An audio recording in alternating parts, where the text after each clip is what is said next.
initially while working full time as a driving instructor in my spare time. Excuse me. In my first 4 weeks I made £233, and within 12 months I was earning over £1,200 a month part time, alongside still working full time as a driving instructor. So, in a nutshell, what I'm going to talk about tonight is tracking and knowing your numbers, which is part of step 4. When you look at the workbook, step 4 is know your numbers and lead generation, or lead generation and know your numbers. You see, for any business to be successful, you've got an idea of the results that you're producing and what activity you're taking in order to produce those results.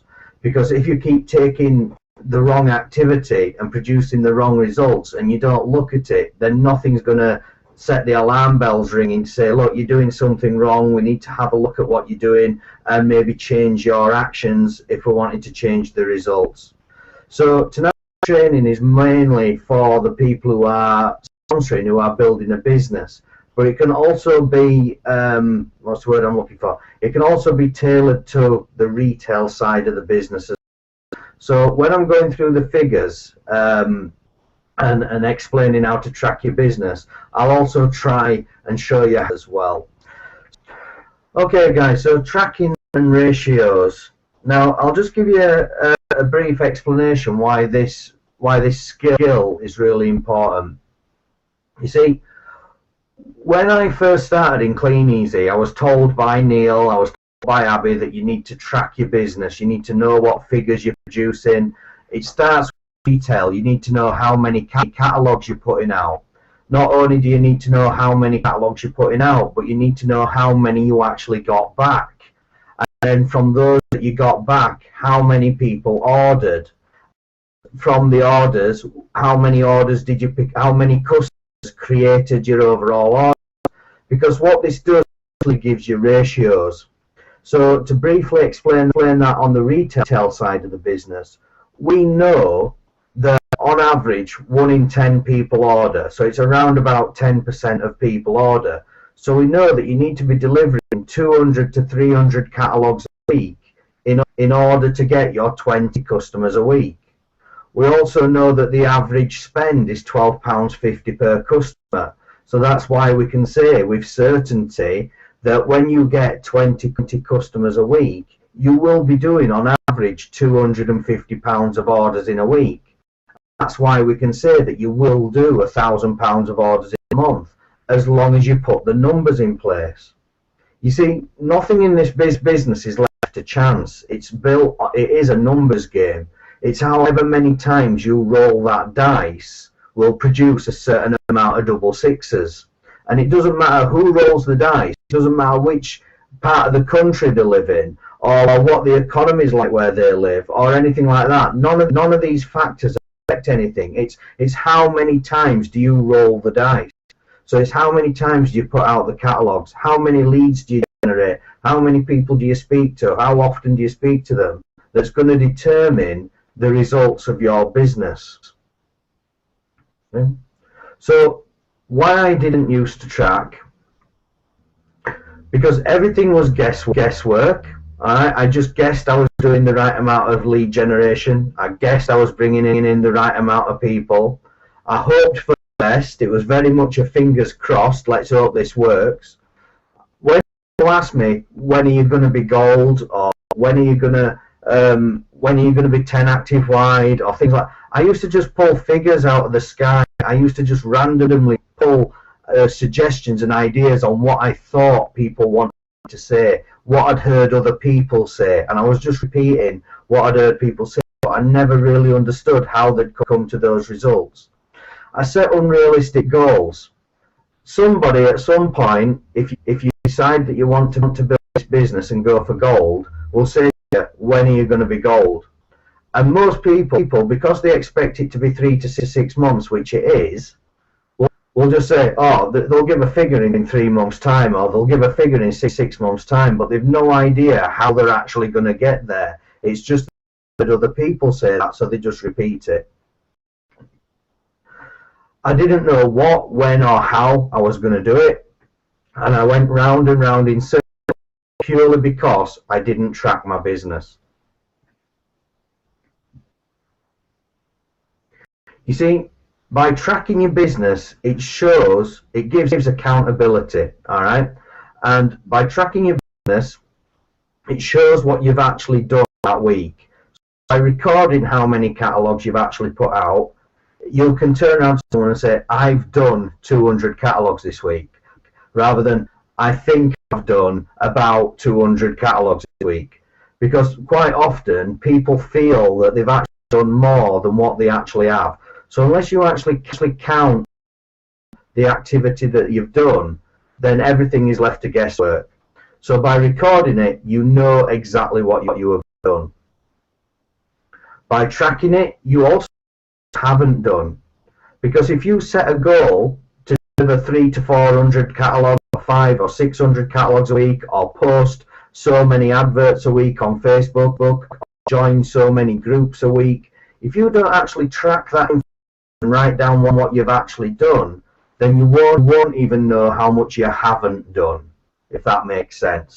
By writing down on a piece of paper, if you set a goal to join 50 groups and you mark down each time you join a group, you can count up and see exactly how many groups you've joined rather than how many you think you've joined.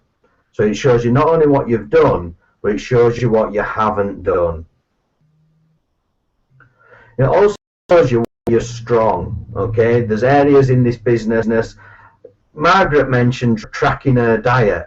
Now I know that Margaret eats healthy, she doesn't drink. I know that she naturally is interested in fitness and health, and she goes to the gym and everything else. Margaret does that, and that's an area where she's extremely strong. But she also admitted that there's areas where she's not so strong. Maybe lead generation, or she was spending too much time getting distracted doing other things. Now tracking will show that, and it will show the areas that you're strong, and it will show the areas where you're not so strong.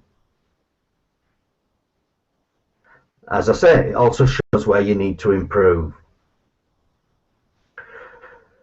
What tracking does as well is it will show your sponsor where you are confident. So when we have coaching calls, when we speak to you and we say, right, what are your figures? How many catalogs you done this week? How many leads have you generated? How many people have you spoken to? How many appointments have you done?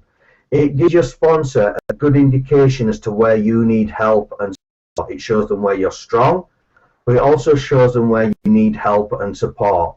So that tracking is not only for your own benefit, but it's for your sponsor's benefit, so that they can give you the right help, the right advice, and the right guidance, so that you can achieve your personal goals and desires. You can download the 10 Steps Workbook, okay? And on page 32, there's this tracker.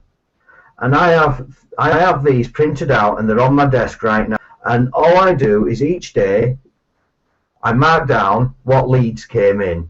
Actually, I do that weekly. On a weekly basis, I mark down how many leads have come into my inbox over that week by using my contact manager. Every time I have a conversation with somebody on the telephone, I mark it down. Okay?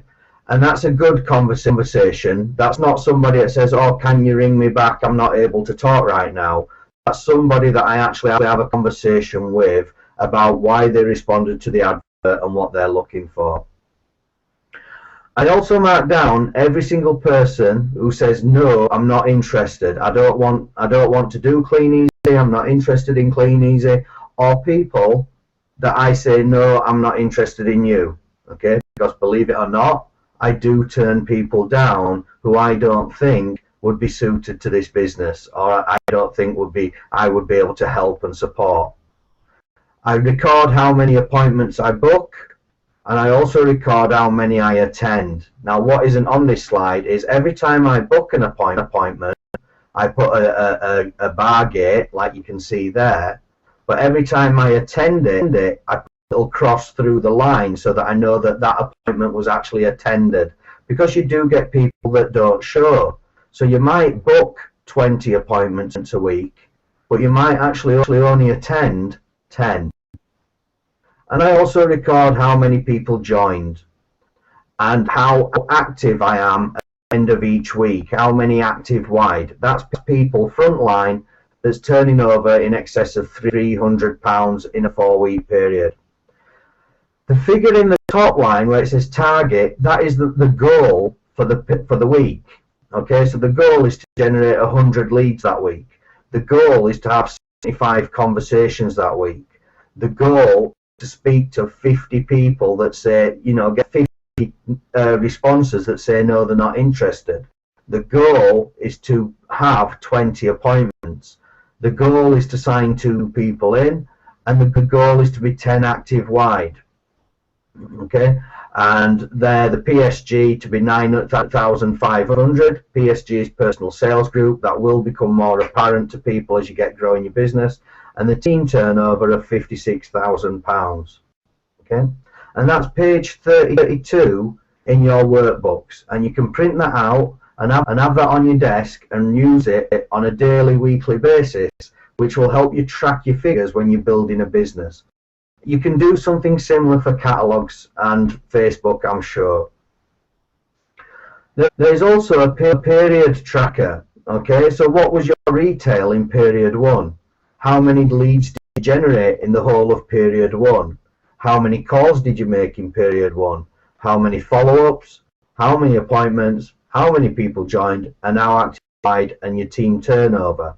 And if you have this sheet printed out, you can see on a monthly basis how your business is growing from period to period. Can you start to see how important tracking your business can be? So it's important you understand your ratios, because as your skill level increases, your ratios will change. But rule of thumb, okay, for the 10 steps, rule of thumb is as long as you're generating at least a minimum, and please understand it is a minimum, it's not a maximum, a minimum of 50 leads a week, okay, and that's speaking to 50 people a week, you should book 10 appointments a week, okay? So that means that for every 5 prospects that you speak with, you'll get 1 appointment, so your ratio is 1 in 5, okay?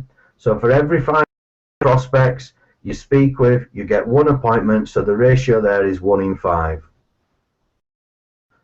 So if you need to attend 10 appointments in order to get 1 person to join, then the ratio there is 1 in 10. Okay, so we know that the ratio for building this business for a brand new starter is 50, 10, 1. That means 50 leads, 10 appointments, 1. Okay, so I'd like you to just have a look at these for a minute and just have a look at these ratios. How do you work out your ratios? Well, how many times? So if you look at the first one, 100 calls, 20 people spoken with, what is your ratio there regards calls to speaking with? So how many times does 20 go into 100? And the answer there is 1 in 5. So for every 5 phone calls that you make, you're going to average one person. So if you've got 20 people that you've spoken with, and out of those 20 people that you speak to, you manage to make 5 appointments, how many times does 5 go into 20? You have a ratio of 1 in 4. So with this knowledge, you know that for every 100 calls you speak, for every 100 phone calls that you make, you're going to speak to roughly 20 people. For every 20 people that you speak with, you're going to book 5 appointments. 20 appointments that you book, only 10 of them will attend. Bear in mind, this is when you're brand new and you've not learned all the skills, okay? There's a good saying called, make up in numbers what you lack in skill. As your skill level improves, then your ratios will improve as well. And for every 10 appointments that you attend, 1 person joins. Okay?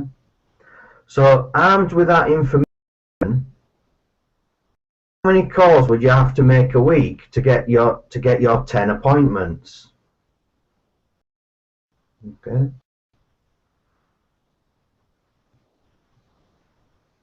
The answer is 400. Okay? Because if you need to speak to 20 people to get 5 appointments, then to get 10 appointments, you need to speak to 40 people.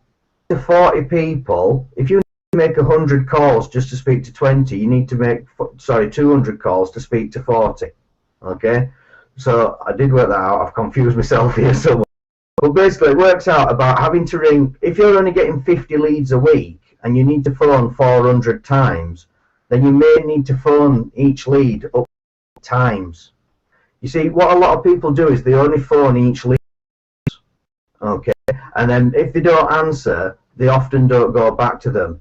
But there's lots of ways of trying to get hold of these people. For example, if you ring on a mobile phone, if they recognise your phone number, or if they don't recognise the phone number and they choose not to answer the phone, then why not withhold your phone number? Because if you withhold your phone number, quite often those people then answer the phone and you manage to get hold of them and have a conversation. If you have a landline number, try them on the landline, try them on the mobile. Try them from your landline, because then when it shows up on their phone, it's a landline number. But can you see that 50 leads a week is a minimum? But if you had 100 leads a week coming in, how much easier it would be to make those 400 calls. You wouldn't have to phone each lead as many times. So the point is, you still have to the same amount of phone calls because the ratios don't change, but you either increase the number of leads that you get or you increase the amount of times you ring each lead. But either way, the ratios stay the same. The ones that will change are the ones where you improve your skill level, such as booking appointments, getting people to attend and commit to appointments, better and better at showing the business. Your ratio of 1 in 10 will improve. My ratio at the moment is 1 in 3. For every 3 appointments that I do, 1 person joins my business. So once you know your ratios, once you understand, it's even the same with the catalogues, but once you understand your ratios, you can build your business with certainty. Okay? You can do the outcome by knowing that if you speak to 20 people a week, you book so many appointments. As long as you attend those appointments, you'll get so many people join. If you know how many appointments you need to do to get people to join, then you can say, right, I'm going to sign in 1 person a week. I'm going to sign in 2 people a week. I'm going to sign in 3 people a week. I'm going to sign in 4 people a week, because once you know your ratios, you can set your own personal targets. It helps you set your goals. Okay, you can turn around and say, by this time next year, I will be earning X amount of pounds, because you know what level of work you have to put in. You can put a date on those goals, because the numbers never lie. You put the required amount of work in and get the numbers in place, the results are pretty much a given. Averages. It's a universal law that you cannot change. The law of averages works every single time. And once you know your average, that is your average. You can see your future with clarity and certainty. Nothing's left to chance anymore.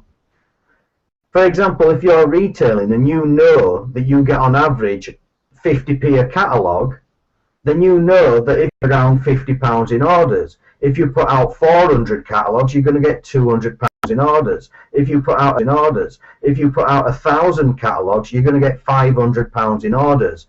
So you can determine how much you're going to do each week in order to generate the income you need. And it's the same with the Facebook pages. If you know how many pages you need to advertise on in order to generate orders, you can work out your results. Okay, it'll give you belief and confidence in where you're going and what you're doing.